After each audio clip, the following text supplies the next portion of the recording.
Olá, tudo bem com você? Espero que sim, contigo e a tua família. Então, vamos dar continuidade ao que falamos no primeiro vídeo, onde nasceu a Igreja Cristã. Nós vimos que a pregação do apóstolo Pedro houve conversão de 3.000 pessoas. A mensagem primitiva foi a pessoa reconhecer que havia pecado, havia necessidade de se arrepender, confessar a Deus, se voltar para Deus, serem batizados em nome do Pai, do Filho e do Espírito Santo. E agora ia ser uma testemunha do que Deus fez na vida daquela pessoa. Aquelas pessoas que receberam o Evangelho eram judeus. Eles primeiro anunciaram as boas novas da salvação aos judeus. A igreja compromissada com o reino que venceu, o reino que é vencedor. Ele venceu e nos dá condição para sermos também vencedores. Deus, ele revelou Jesus Cristo ali no monte, subiram Pedro, Tiago e João, onde aconteceu aquela transfiguração. Os apóstolos ali viram Jesus e de maneira tal, a luz era tão grande que Pedro ficou sem saber o que dizer. Senhor, vamos fazer uma cabana para ti, para Moisés e para Elias. E eles ouviram a voz de Deus que dizia: este é o meu filho, o meu eleito, a ele ouvi. Os apóstolos desceram dali convictos de que deveriam ouvir o Filho de Deus. Aleluia, aleluia. Jesus Cristo já tinha levado o Evangelho para Samaria. Vocês lembram aquela mulher, a samaritana? Ela ficou tão empolgada quando Jesus disse que a água que eu lhe der, você nunca vai ter sede. E aquela mulher saiu correndo, deixou o cântaro. Depois a conversa foi longa. Aquela mulher esqueceu do que tinha vindo fazer ali naquele poço, correu. Vinde, eu conheci, achei o homem, é o Messias, esse era ele o Messias, e aqueles homens vieram, ouviram de Jesus, pediram para Jesus ficar ali um tempo com eles, e eles disseram para a mulher: não foi porque tu nos dissesse, mas porque nós vimos, este é verdadeiramente o Salvador do mundo. Que maravilha, hein? E agora nós vemos no capítulo 8 de Atos, houve uma grande perseguição aos cristãos ali em Jerusalém. Todos foram dispersos para a Judéia e Samaria. Ficou em Jerusalém apenas os apóstolos, né? E o evangelho chegou ali em Samaria. Muitos creram, muitos receberam o Espírito Santo e agora eram testemunhas de Cristo. Em Samaria, o evangelho foi pregado por Filipe, né? O diácono, cheio do Espírito Santo de Deus. Aleluia! E depois, no mesmo capítulo, nós vemos Filipe evangelizando o eunuco, não é? Era o mordomo-mor da rainha Candace, da Etiópia, né? E aquele homem, ele crê no que Filipe fala para ele, a explicação de Isaías 53, que estava se tratando de Jesus Cristo, e aquele homem crê, aquele homem pede para ser batizado, e agora aquele homem segue para o continente africano, levando as boas novas de salvação. É uma maravilha, né, gente? Agora, no capítulo 9, nós vemos o apóstolo Paulo, antes conhecido como Saulo, grande perseguidor dos cristãos, ele pedindo cartas, né, autorização da carta do sumo sacerdote para ir até a cidade de Damasco para prender os cristãos, né? E ele teve aquele encontro glorioso com o Senhor Jesus Cristo. E Jesus diz: Saulo, Saulo, por que tu me persegues? Ele diz: quem és, Senhor, para que eu te persiga? Eu sou Jesus a quem tu persegues. Lá no Evangelho, Jesus Cristo já havia dito para os apóstolos: se alguém vos odeia, sabei que primeiro odiou a mim, porque ele foi aquele que nos resgatou. Ele derramou todo o seu sangue. Ele nos purificou, nos chamou, nos justificou. Ele é a cabeça da igreja, a igreja, o seu corpo. Aleluia, aleluia. E o apóstolo Paulo, ele leva o evangelho aos confins da terra, como o Senhor Jesus havia dito. Pedro iniciou pregando aos judeus ali na Judéia.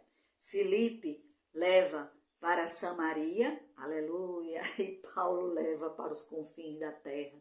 Grécia, Atenas, né? Roma, quando foi preso, né? Ali na Mesopotâmia, né? Em Filipos, na cidade de Filipos, quando ele e Silas foram presos, né? Que maravilha, gente, que maravilha. E assim o evangelho chegou até nós, aleluia, mediante esses homens que tinham convicção naquele que creram, aleluia. Paulo disse assim: as aflições deste tempo presente não se comparam com a glória que em nós há de ser revelada. Para mim o morrer é Cristo, para mim o viver é Cristo. Tudo para ele era Cristo, morrer, viver, tudo era Cristo. É uma bênção, né? A gente vê no capítulo 10 de Atos, o Senhor Jesus se revelando para o apóstolo Pedro, porque o judeu, ele via o gentio é todo aquele que não é judeu, como impuros, né? É uma conversa com aquela mulher, né? É a mulher cananeia, né? Que ela veio pedir a Jesus misericórdia pela filha dela que estava horrivelmente endemoniada. Aí Jesus disse: não é lícito dar os pães aos cachorrinhos, né? Ele disse: sim, Senhor, mas os cachorrinhos comem das migalhas que caem da mesa dos seus senhores, né? Dos seus patrões, né? E Jesus, aleluia, aleluia, ele foi instigando aquela mulher, ele queria ouvir daquela mulher, tudo que ele ouviu daquela mulher foi para o aprendizado dos apóstolos, os seus discípulos, os seus seguidores. E ali, naquela revelação que Jesus faz, com aquele lençol, dando todo tipo de animal impuro, né? Mandando Pedro comer, ele disse: não, Senhor, não vou colocar de modo algum nada impuro na minha boca. Aí Jesus disse: não chame de impuro aquilo que eu purifiquei. A igreja já estava lavada e remida no sangue de Jesus. Aleluia! No capítulo 15 de Atos, nós vemos o primeiro concílio que foi em Jerusalém, 48 depois de Cristo, com os apóstolos e os anciãos. Foi necessário por causa da questão de alguns que tinham descido da Judéia e ensinavam aos irmãos, dizendo: se não vos circuncidardes segundo o rito de Moisés, não podeis ser salvos. Gente, o véu foi rasgado de alto a baixo. Agora Jesus Cristo veio, é a graça, o amor de Deus revelado, aleluia, por meio de Jesus Cristo, a graça de Deus. Agora a salvação era pela justiça da fé em Cristo Jesus e não pelas obras, as práticas da lei, aleluia. E ficou decidido que a salvação é pela graça do Senhor Jesus Cristo, que não deviam perturbar aqueles dentre os gentios que se convertem a Deus. Apenas que eles se abstivessem das contaminações dos ídolos, da prostituição e do que é sufocado, do sangue, né? Do sangue sufocado. Os impérios, né? Egito, Assíria, Babilônia, Pérsia, Grécia e Roma, né? O apogeu da glória de Roma deu-se início em 46 a.C. Foi nesse período aqui. E teve os 12 Césares. Todos perseguiram os cristãos. Vou citar Tibério, que foi no reinado dele que Cristo foi crucificado. Nero perseguiu os cristãos e ele foi o responsável pela execução do apóstolo Paulo. Ele acusou os cristãos de incendiar Roma. Vespasiano, ele mandou destruir Jerusalém, liderado pelo general Tito, né? que foi essa profecia, foi um cumprimento do que Jesus Cristo falou aos discípulos, que Jerusalém ia ser destruída. E aconteceu justamente no ano 70. Domiciano, ele perseguiu os cristãos e foi no reinado dele que ele mandou exilar o apóstolo João. O declínio do Império Romano começou em 180. Outros imperadores que se seguiram,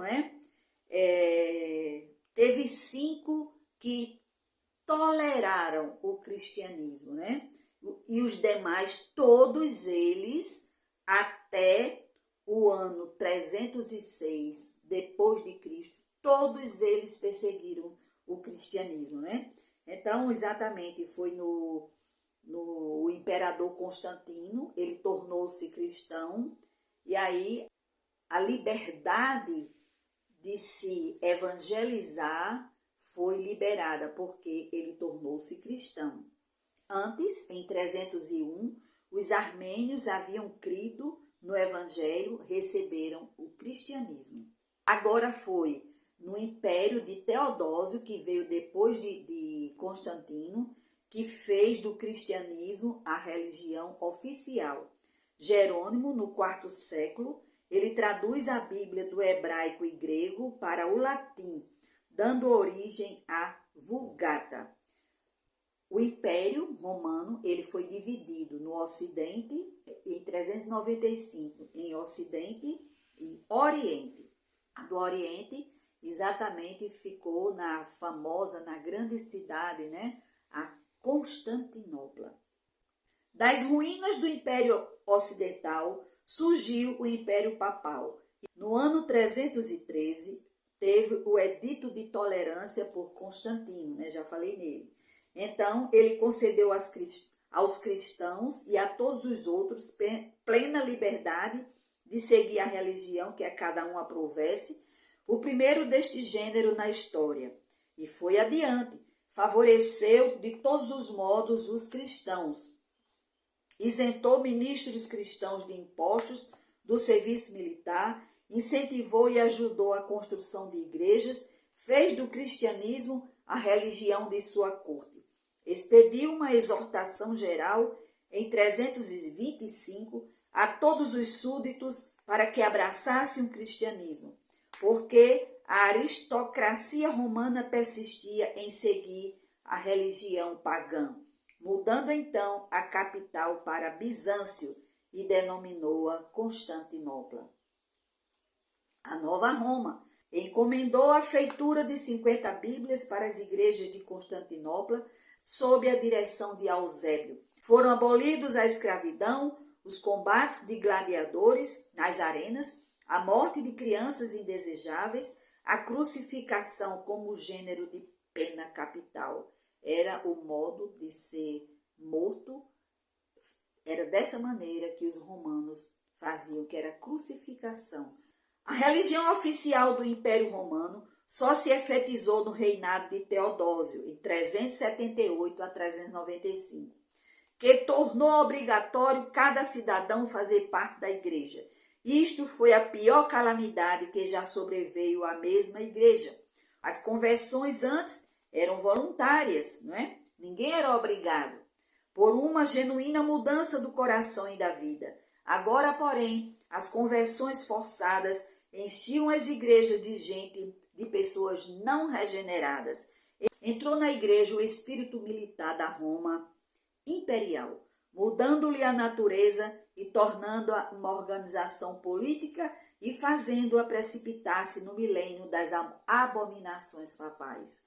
Leão I, em 440 a 461, ele proibiu o casamento aos sacerdotes, tornando-se lei o celibato na igreja romana.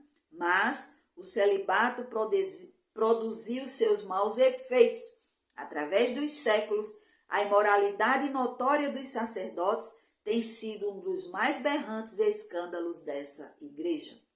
A conversão dos bárbaros, os godos, vândalos e hunos, que derrubaram o Império Romano, eles aceitaram também o cristianismo. Mas, em grande escala, essa conversão foi só nominal e isto outra vez encheu a igreja de práticas pagãs. O papado é uma instituição italiana.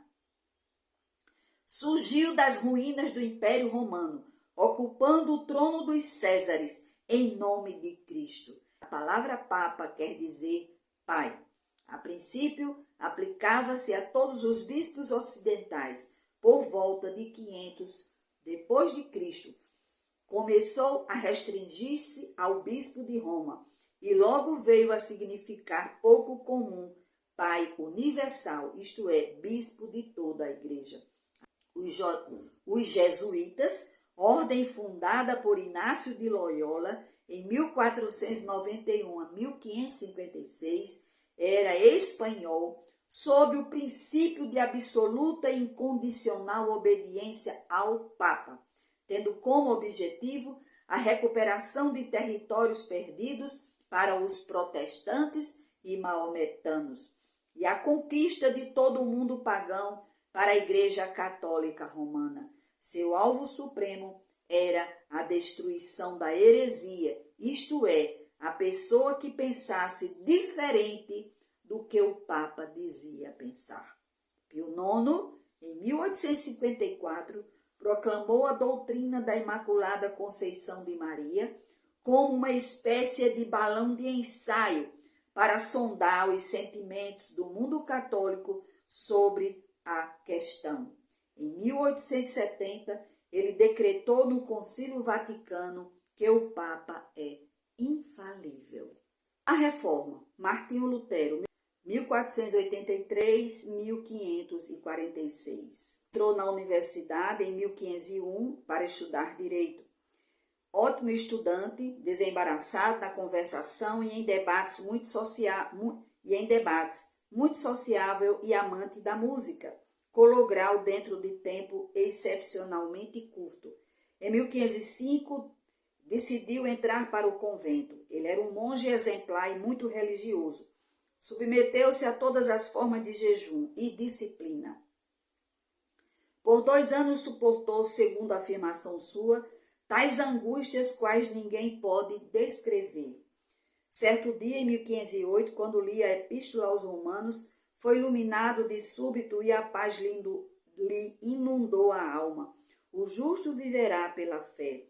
Viu, por fim, que a salvação ganhava-se pela confiança em Deus, mediante Cristo, e não pelos ritos, sacramentos e penitências da igreja. Isso mudou toda a sua vida e todo o curso da sua história. Em 1520, Lutero era o homem mais conhecido na Alemanha. Em 1520, o Papa expediu uma bula excomungando a Lutero e declarando que, a menos que se retratasse dentro de 60 dias, sofreria a pena devida por heresia, querendo dizer a morte. Lutero foi condenado. Tinha, porém, muitos amigos entre os príncipes alemães para que o edito fosse executado. Foi escondido por um amigo durante cerca de 1 ano. Depois voltou a Wittenberg para continuar seu trabalho, falando e escrevendo. Entre outras coisas, traduziu a Bíblia para o alemão e isto espiritualizou a Alemanha e lhe deu um idioma. Graças a Deus por tudo. Tudo que eu falei aqui não é nada meu. Eu retirei de livros da história da igreja. Qualquer igreja cristã, sendo católica, seja evangélica, está escrito esse relato. Se não revelam, é porque não querem, mas você busque a verdade. Nós seguimos os ensinamentos do Senhor Jesus Cristo, deixados na sua santa palavra, as Escrituras, a Bíblia Sagrada.